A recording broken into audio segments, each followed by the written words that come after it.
Estás viendo Infinito. Abre tu mente.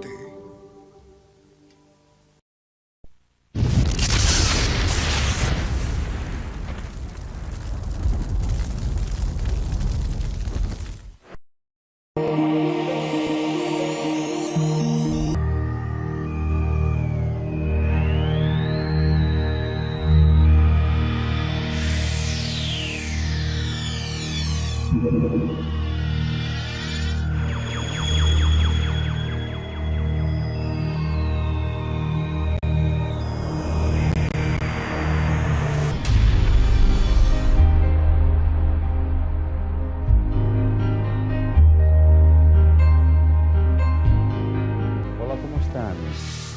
Bienvenidos a este espacio de luz desde el centro del tiempo.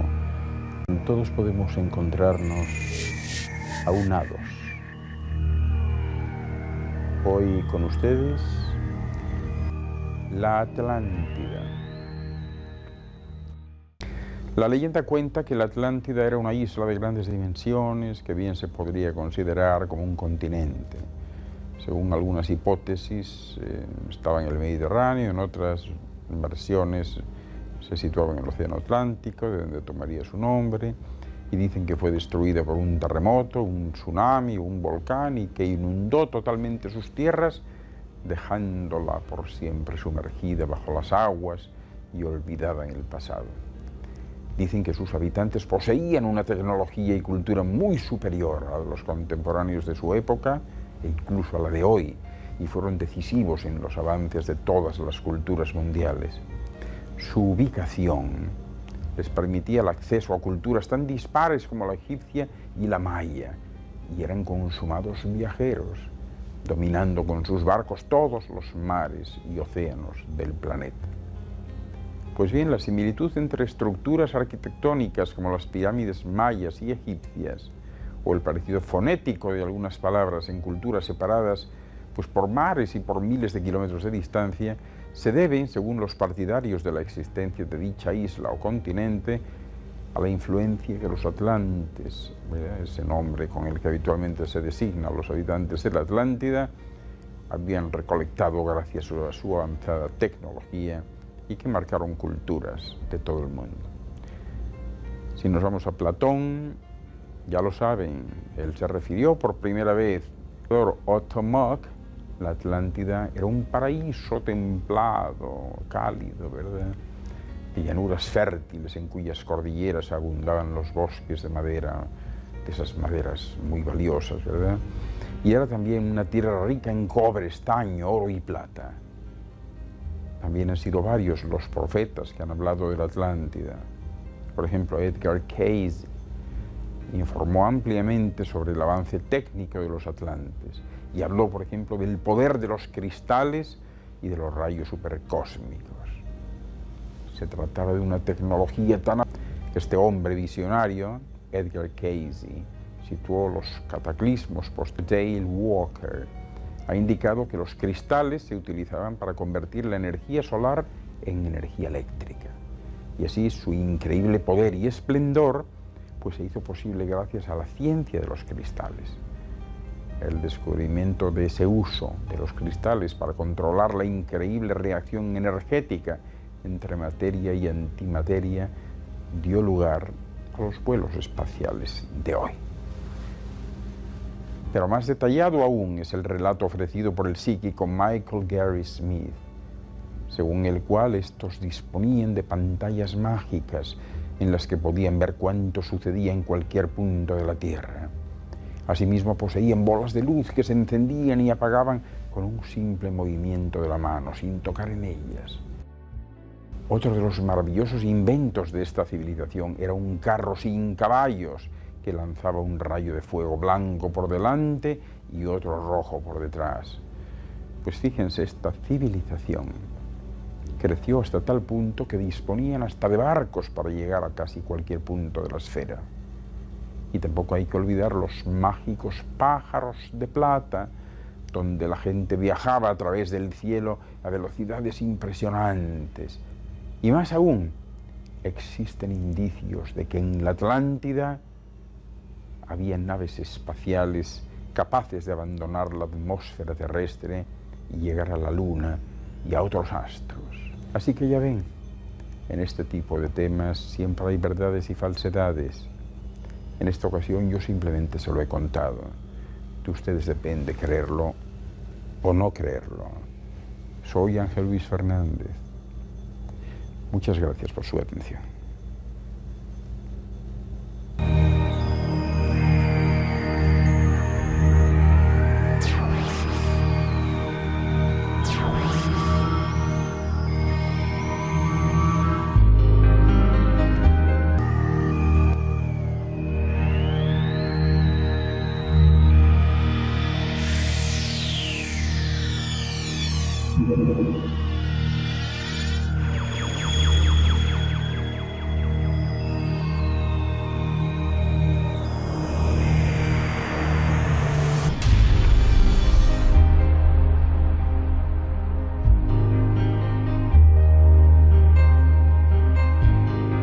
Hola, ¿cómo están? Bienvenidos a este espacio de luz desde el centro del tiempo. Todos podemos encontrarnos aunados. Hoy con ustedes, las piedras que se mueven solas. Piedras de decenas de kilos se mueven sin explicación aparente. Porque fíjense, en el conocido Valle de la Muerte en Estados Unidos existe un fenómeno singular. Se trata de piedras que parecen flotar sobre un desierto baldío que en algún momento fue todo fango.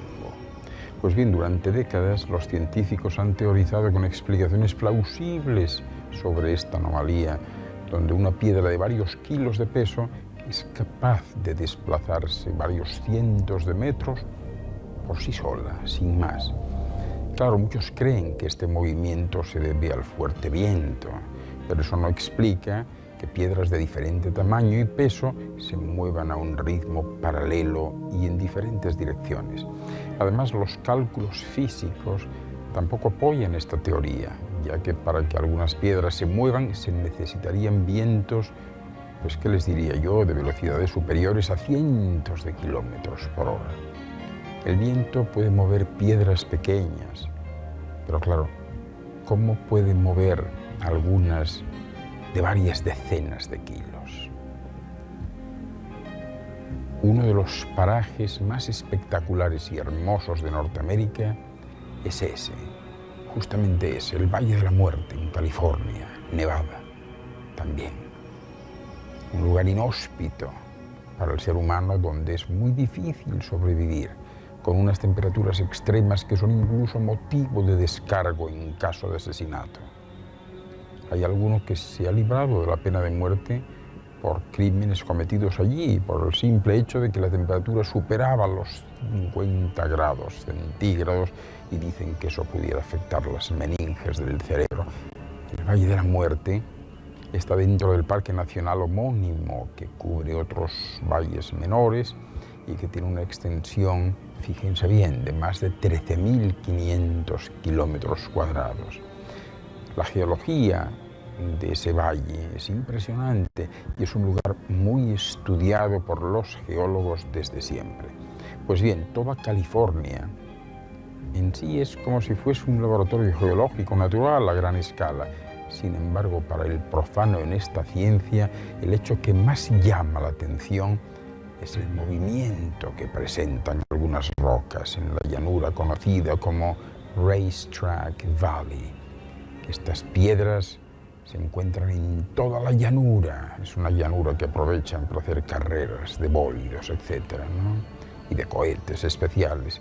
Y siempre van sobre superficies resquebrajadas por la desecación. Y cada una está al final de una huella alargada, como si alguien las hubiese arrastrado hasta allí. Pero claro, ¿acaso las piedras se mueven solas? O si no, ¿quién las ha arrastrado? Pues sí, se mueven solas, y los geólogos las han estado observando durante suficiente tiempo como para tener una teoría bastante consistente. Se suele decir popularmente que las piedras las mueve el viento, es lo que dicen allí, pero es que hay rocas de hasta 320 kilos de peso y eso no encaja, no cuadra mucho con la teoría de que sea el viento quien las arrastra. Y si las arrastrase el viento después de una lluvia, cuando el barro pues es resbaladizo, pudiera ser. Tal vez, pero de nuevo vuelvo sobre ello. 320 kilos son 320 kilos y no se mueven así como así. Pero entonces se preguntarán ustedes, ¿qué pasa allí? Bueno, pues hay un poco de todo y algo más. No se sabe con certeza quién observó por primera vez este fenómeno, pero ya cuando se cartografió su movimiento, allá por el año 1948, por los geólogos Jim McAllister y Allen Agnew, se descartó por completo que se movieran solo por efecto de la gravedad. Las primeras teorías, fíjense bien, proponían que las piedras se movían después de las tormentas, pero que no siempre lo hacían y eso desconcertaba a los científicos. Ese valle donde están, el Racetrack Playa, es una planicie donde se registran menos de 50 mililitros de lluvia al año, ¿verdad? Y la idea pues, era pensar que el fuerte viento que se registra allí, pues al humedecerse el terreno y formar una gran llanura de barro, pues que pudiera mover fácilmente las rocas. Sin embargo, esto es inconsistente con el movimiento de esos grandes bloques de más de 200 kilos, para los cuales pues esta explicación no es suficiente. No obstante, fíjense qué curioso, en 1955 George Stanley publicó una teoría que, aunque no muy conocida hasta mediados de los años 90, explica satisfactoriamente ese movimiento errático de las rocas. Y la explicación, ¿saben cuál es? Hielo. Se trata de hielo. Se ha observado que las rocas se mueven cada 2 o 3 años y siempre tras tormentas, ¿verdad? Y la huella que dejan solo es compatible con el movimiento cuando el terreno está húmedo, pero no tras todas las tormentas, sino únicamente en invierno. Pues bien, si el viento y el barro fuesen suficientes, ¿por qué no se mueven en cada tormenta? Bueno, pues muy sencillo, porque las tormentas tienen que suceder en invierno, de tal modo que el lago, que tiene unos de 2 a 5 centímetros de profundidad y que se forma sobre el suelo duro y desecado, se hiela después rápidamente en cuestión de horas. Y así, el Valle de la Muerte es conocido por sus temperaturas en verano de más de 50 grados centígrados, pero es que en invierno la temperatura es bajo cero. Por eso las piedras se ven inmersas en una gran superficie de hielo como un glaciar, y cuando el hielo comienza a romperse, la acción del viento hace el resto. Las placas de hielo que comienzan a deshelarse flotan literalmente sobre una película acuosa que lubrica el contacto con el barro y todo se desplaza, incluso las rocas. Algo así como cuando una piedra se encaja bajo una puerta y deja marcado el parqué con una fea marca, ¿verdad? Esta teoría explica ese movimiento de todas las piedras. Así que ya lo ven, así son las cosas. Este tipo de temas, pues todo puede darse, ¿verdad? Yo en esta ocasión solo se lo he contado. Soy Ángel Luis Fernández, muy amables y muchas gracias por su atención.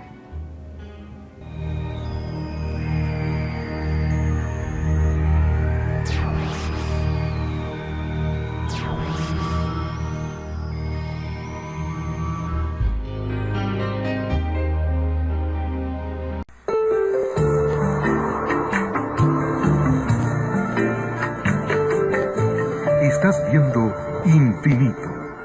Abre tu mente.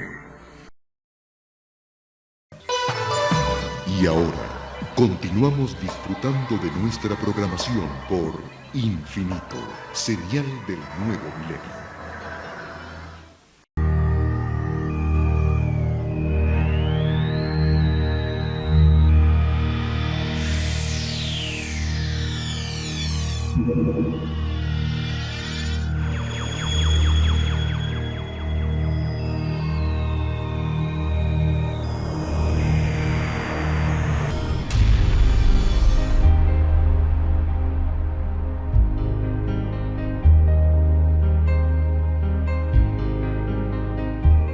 Hola, ¿cómo están? Bienvenidos a este espacio de luz desde el centro del tiempo, donde todos podemos encontrarnos aunados. Hoy con ustedes, la gran mancha roja de Júpiter.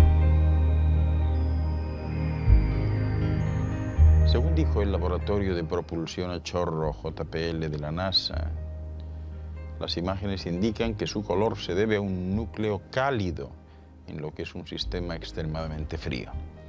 También muestran franjas oscuras en los límites de la tormenta, donde los gases descienden hasta las regiones más profundas del planeta, que ya saben que es mayoritariamente gaseoso. Esta es la primera y más detallada mirada que se ha podido dar al sistema de tormentas más grande de todo el sistema solar, tal y como indicó Glenn Orton, un científico de JPL y uno de los autores del informe. Fíjense lo que dice. Él dice que pensaban que la gran mancha roja era de forma ovoide, sin una gran estructura, pero estos resultados demuestran que en efecto se trata de algo muy complejo, ¿verdad? La gran mancha roja desde el siglo XIX, uno de los grandes misterios de la astronomía, es una región fría de Júpiter en las que las temperaturas medias son de 160 grados centígrados, ¿verdad? Y tan grande que dentro de ella podrían caber 3 planetas similares a la Tierra. Pues bien, la mayor parte de las imágenes termales fueron captadas por el instrumento VISIR del Gran Telescopio del Observatorio Austral Europeo, ESO, que está en Chile, y a las cuales se sumaron datos proporcionados por el telescopio Gemini, también en Chile, y el radiotelescopio Subaru en Hawái. Bueno, pues VISIR permitió que los astrónomos hicieran un mapa de las temperaturas, de los aerosoles y el amoníaco existente tanto dentro como alrededor de la tormenta. ¿Y saben qué añadió aquel informe? Pues que las observaciones revelan que la tormenta es increíblemente estable pese a las turbulencias, las alteraciones y los choques con otros frentes anticiclónicos que están en los límites del sistema. Según el astrónomo Lee Fletcher, autor principal del informe, lo más sorprendente fue que la parte central, que es de un intenso color rojizo anaranjado, pues mostró que su temperatura es de 3 a 4 grados superior al ambiente que le rodea. Y eso pues no parecería ser gran cosa, pero es suficiente para producir vientos anticiclónicos, ¿verdad? El caso es que esta es la primera vez que se puede decir que existe una estrecha relación entre las condiciones ambientales, temperatura, vientos, presión y composición y el color de la gran mancha roja, según ha señalado Fletcher. También dice que se puede especular, pero que no se sabe cuáles son las sustancias químicas o los procesos que crean el color rojo. Pero sí se sabe que está vinculado a los cambios ambientales en el centro de la tormenta, agregó él. Y bueno, ahí tenemos esta situación, una mancha que es tan grande como 3 o 4 planetas y que tiene perplejos a los científicos de todos los tiempos. Pero nada, ya lo ven, en este tipo de temas siempre hay verdades y falsedades. En esta ocasión yo solo se lo he contado. Soy Ángel Luis Fernández. Muchas gracias por su atención.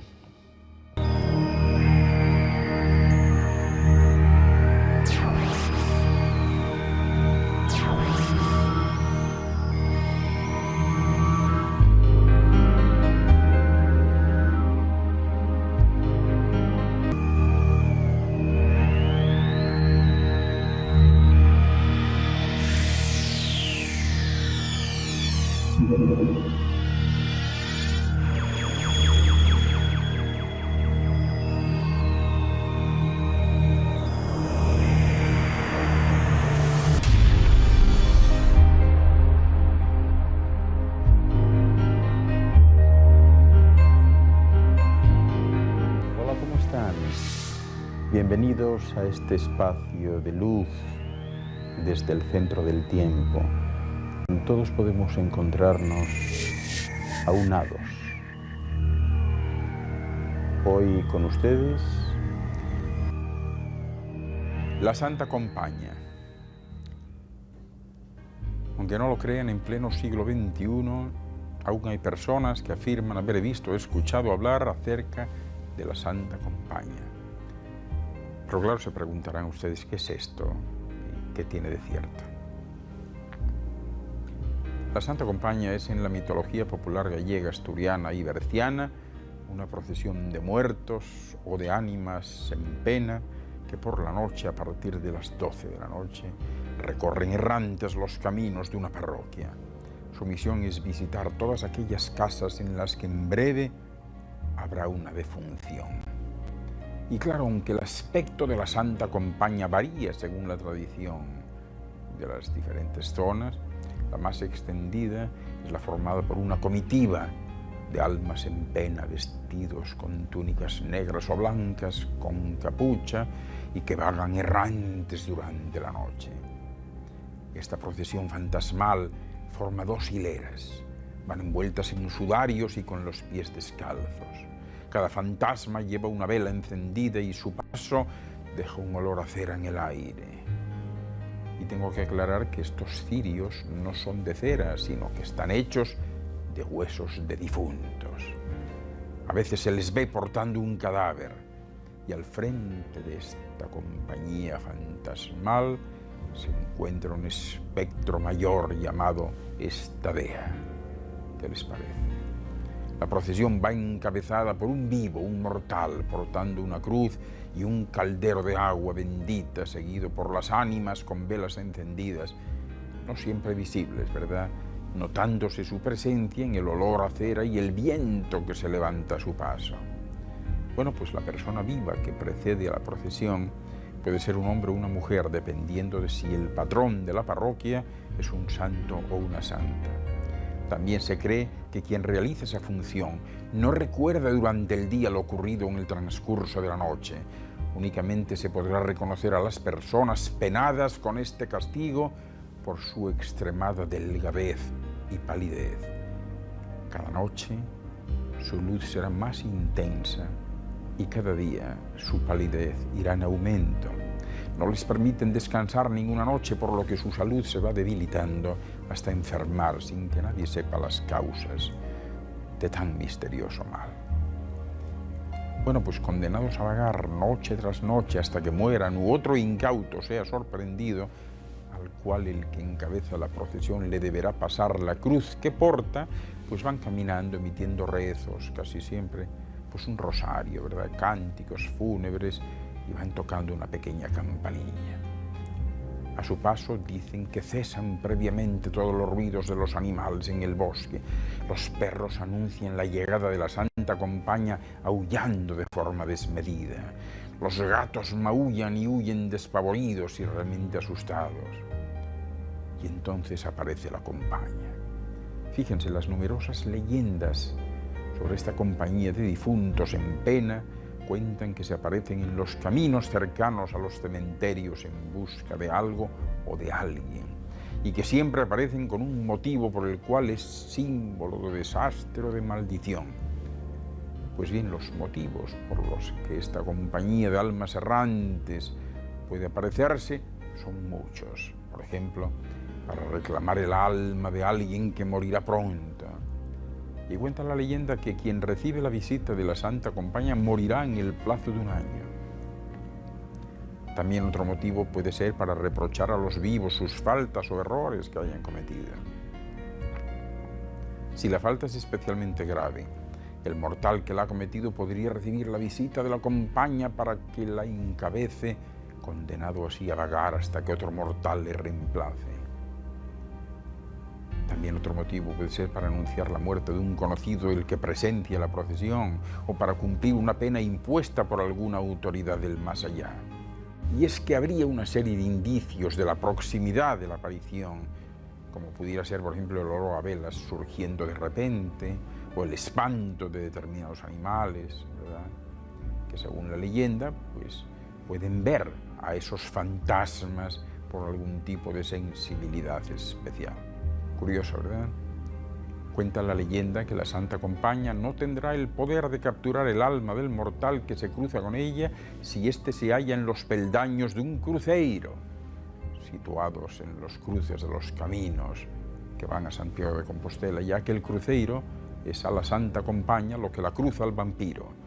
O si porta una cruz consigo y logra esgrimirla a tiempo, también vale. ¿Qué les parece? En fin, ya lo ven. En este tipo de temas siempre surgen verdades y falsedades. En esta ocasión yo solo se lo he contado. De ustedes depende creerlo o no creerlo. Soy Ángel Luis Fernández. Muchas gracias por su atención.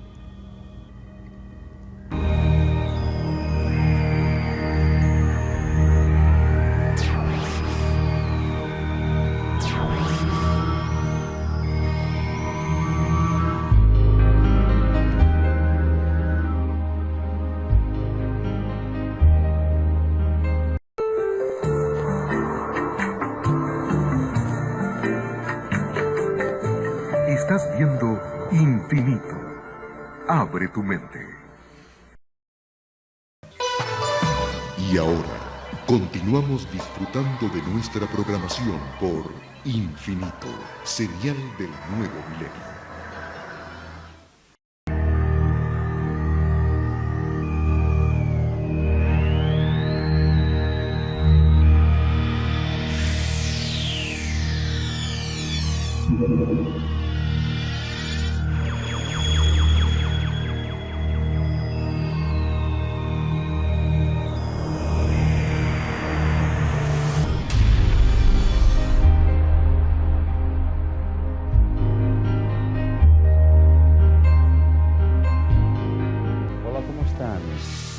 Bienvenidos a este espacio de luz desde el centro del tiempo.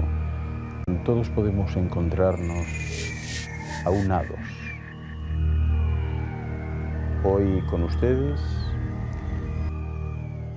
psicopictoriografía.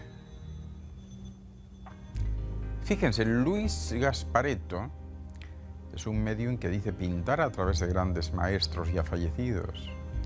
La forma en que ejecutaba sus obras siempre asombró a quienes lo veían, porque el hombre a oscuras, e incluso iluminado con infrarrojos, en un tiempo impresionante, un tiempo récord, pintaba con pies y manos, sin utilizar pinceles, y luego donaba esos cuadros para obras benéficas, ¿verdad? Lo más curioso es que jamás pintaba dos cuadros iguales, y según los expertos, las firmas y obras parecían inexplicablemente originales de los pintores firmantes, porque el estilo era idéntico al del pintor que supuestamente había poseído a Gasparetto. Cabe decir que la pintura realizada en estado de trance, llamada psicopictoriografía, es una de las más raras facultades mediúmnicas hoy existentes. Les voy a poner algunas muestras en video de todo esto para que se den cuenta de lo impresionante que resulta.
Y ya saben, en este tipo de temas siempre hay verdades y falsedades.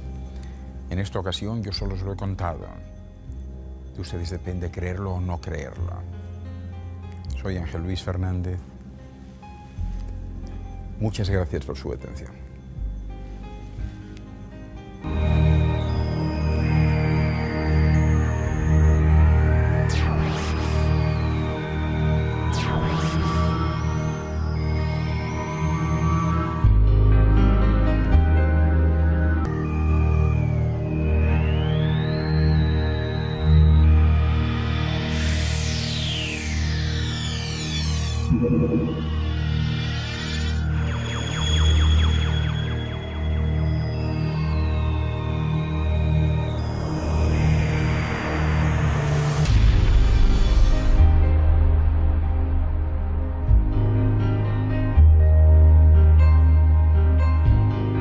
Hola, ¿cómo están? Bienvenidos a este espacio de luz desde el centro del tiempo. Todos podemos encontrarnos aunados. Hoy con ustedes, el elixir de la eterna juventud. La búsqueda de la inmortalidad o del elixir de la eterna juventud pues existe desde que la humanidad es humanidad y que es consciente de que es mortal. Las culturas primitivas consideraban que la sangre de los animales transmitía energía vital y por eso se la bebían. Los egipcios, por ejemplo, desarrollaron buena parte de su cultura en la creencia de que el faraón era un ser inmortal, de ahí la importancia que daban a la construcción de las pirámides y a todo el proceso de momificación. Posteriormente se consideró que el aliento era el transmisor de la vida. Se creía que con el último aliento se expulsaba el alma y que el aliento divino otorgaba y el grial, que es el vaso en el que se recogió teóricamente la sangre de Cristo. Bueno, pues en la Edad Media las historias servían para educar a quienes las oían, así que no es de extrañar que uno de los motivos de las cruzadas fuese hallar el famoso Santo Grial, que según decían confería la inmortalidad o curaba a quien bebía de él. Al mismo tiempo, mientras los caballeros iban a Jerusalén para conquistar lo que ellos denominaban territorio santo, los alquimistas buscaban denodadamente con sus pócimas hallar la piedra filosofal para poder convertir todos los metales en oro y encontrar el elixir de la vida que les permitiese lograr la inmortalidad. De esta manera, del siglo X, en China se descubrió la pólvora y se tiene constancia de que en esa época se comenzaron a vender elixires milagrosos de manera ambulante por toda Europa. En la época del Renacimiento, la búsqueda de la fuente de la eterna juventud se asoció con el dorado. Y poco después, en los siglos XVI y XVII, pues fueron habituales las historias que narraban rejuvenecimientos súbitos entre los alquimistas y las prolongaciones antinaturales de su... Este se abrió a destiempo y en su interior encontraron los restos de un embrión humano a medio desarrollar. ¿Qué les parece? El alquimista más conocido del siglo XVIII, ya saben que fue el conde de Saint-Germain, de quien Voltaire hace referencia en más de una ocasión. Y cada vez se crearon más cosméticos y progresó una parte importante de la medicina moderna. Y hasta el día de hoy, que se sigue buscando la forma de extender la vida. Pero en fin, ya lo ven, en este tipo de temas siempre hay verdades y falsedades. En esta ocasión yo solo se lo he contado. De ustedes depende creerlo o no creerlo. Soy Ángel Luis Fernández. Muchas gracias por su atención.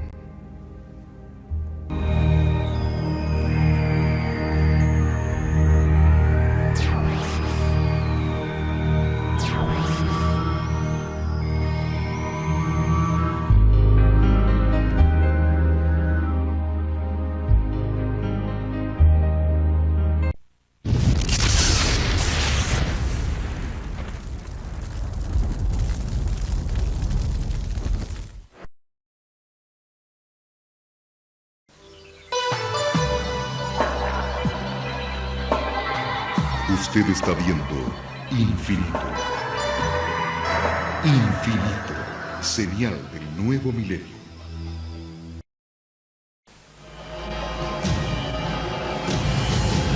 Cada minuto, de cada hora, de cada día, ocurren eventos inexplicables. Incidentes, fenómenos, encuentros, ritos, experimentos. Cada día, cada hora, cada minuto, cada 60 segundos, se revela una vida llena de misterios. Ahora un canal trata de dar luz a todo. Un canal que indaga los misterios del universo. Un canal que se aventura en territorios desconocidos. Un canal que explora las preguntas que definen nuestra existencia. ¿Estamos solos en el universo? ¿Existe la vida después de la muerte? ¿Quién construyó las pirámides? ¿Se puede predecir el futuro? ¿Podemos mover objetos con nuestra mente? ¿Existe el infierno? ¿Se acabará el mundo en el año 2000? ¿Es la historia una gran mentira? Para cada pregunta hay una respuesta, pero ¿hasta dónde estamos dispuestos a llegar para encontrar la verdad? Desde Machu Picchu al Chupacabra, desde los aztecas al zodíaco, desde los extraterrestres a los ángeles. Esto es Infinito, un viaje hacia lo desconocido, una exploración de lo inexplicable. Ningún lugar es muy remoto, ninguna pregunta muy extraña, ningún misterio está fuera de nuestros límites. Escuche lo inesperado, descubra lo oculto, experimente lo desconocido. Infinito, señal del nuevo milenio.